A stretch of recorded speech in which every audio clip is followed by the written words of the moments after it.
आखिरकार मुकाफाते अमल शुरू हो चुका है और शिरीन को उसकी झूठी कसम का वबाल पड़ने वाला है।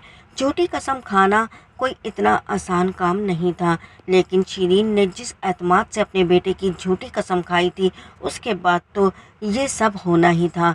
इधर हामिद साहब का एक कार एक्सीडेंट में बहुत बुरा हाल होता है और हामिद साहब पैरालाइज हो जाते हैं। हामिद साहब का पैरालाइज होते ही अरसलान की बदमाशियां बढ़ जाती हैं और एक झूठे केस में अरसलान बुरी तरीके से फंस कर रह जाता है। शिरीन इन सारे मामलों से निमट ही रही होती है कि सुफियान बहुत बुरे तरीके से बीमार होता है और हॉस्पिटलाइज हो जाता है।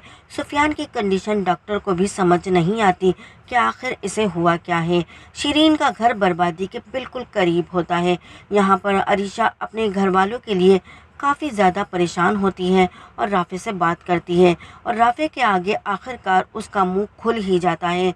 वो राफ़े से कहती है कि मेरी माँ ने झूठी कसम खाई थी और मुझे लगता है मेरी माँ की झूठी कसम मेरे घर वालों को ले डूबी है। जहाँ एक तरफ मेरा बाप पैरालाइज होकर माजूर होकर एक साइड में पड़ा है, तो अरसलान झूठे केस में जेल काट रहा है और अब सुफियान भाई इतनी बुरी बीमारी में पड़ चुके हैं कि हॉस्पिटल वालों को कुछ समझ नहीं आ रहा कि उनके साथ क्या मामलात हैं। इधर मेरी माँ बहुत परेशान है, लेकिन आखिरकार उसे सज़ा तो मिलनी ही थी। उसने झूठी कसम जो खाई थी। राफ़े अरीशा के मुंह से ये सब सुनकर हैरान रह जाता है और कहता है तुम कहना क्या चाहती हो। तब अरीशा राफ़े को सब कुछ बताने पर मजबूर होती है और माफ़ी मांगने लगती है। राफ़े कहता है काश ये सच तुम मुझे पहले बता देती तो मैं अपनी बहन से इतना बदगुमान ना होता। तुमने आखिर ये सब कर कैसे लिया? सच्चाई जानते हुए भी तुमने मुझे मेरी बहन से इस तरह बदगुमान होने दिया। तुम एक बहुत बुरी लड़की हो। और ये कहकर राफ़ी जो है अरीशा को घर से निकाल देगा, क्योंकि अब ऐसी झूठी लड़की का उसके घर में कोई काम नहीं। यहाँ पर अरीशा माफ़ियाँ मांगती है और राफ़ी से कहती है मुझे माफ़ कर दो, मैंने ये सब बस अपने घर वालों की इज्जत रखने के लिए किया था। लेकिन यहाँ राफ़ी इतना नाराज़ होता है कि अरीशा को घर से ही निकल जाने को कह देता है। जहाँ पर आलिया अपने बेटे को फिर से समझाती है और यहाँ पर राफ़ी इतना शर्मिंदा होता है कि वो अपनी बहन के आगे हाथ जोड़ देता है और माफ़िया मांगने लगता है। माफ़ी तो अरसलान भी मांगना चाहता है जायशा से।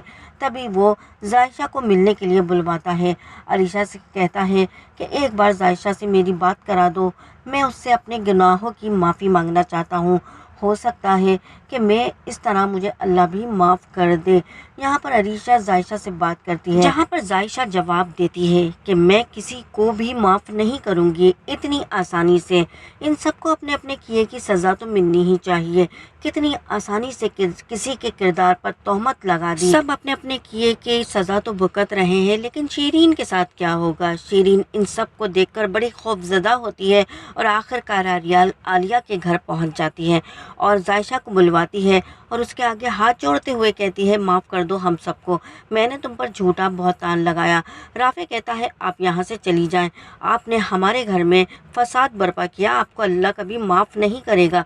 लेकिन शिरीन नहीं जाती और आलिया के आगे हाथ जोड़कर कहती है कि आलिया मुझे माफ़ी दिलवा दो, माफ़ कर दो, हो सकता है मेरे घर पर जो कहर टूटा है जायशा माफ़ कर दे तो वो कहर ख़त्म हो जाए।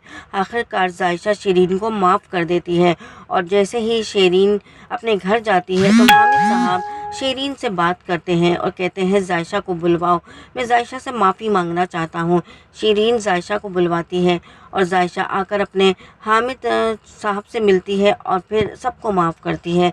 इस तरह देखा जाए तो ये ख़ानदान मुसीबत से निकल आता है और शिरीन को अकल आ जाती है। इन द एंड यही होगा कि जायशा और सुफियान की शादी हो जाएगी, अरसलान और फ़िज़ा की शादी हो जाएगी और इस तरह शिरीन सबसे अपने किए की माफ़ी मांगेगी। फ़िज़ा और उसकी माँ भी शिरीन को माफ़ कर देंगी।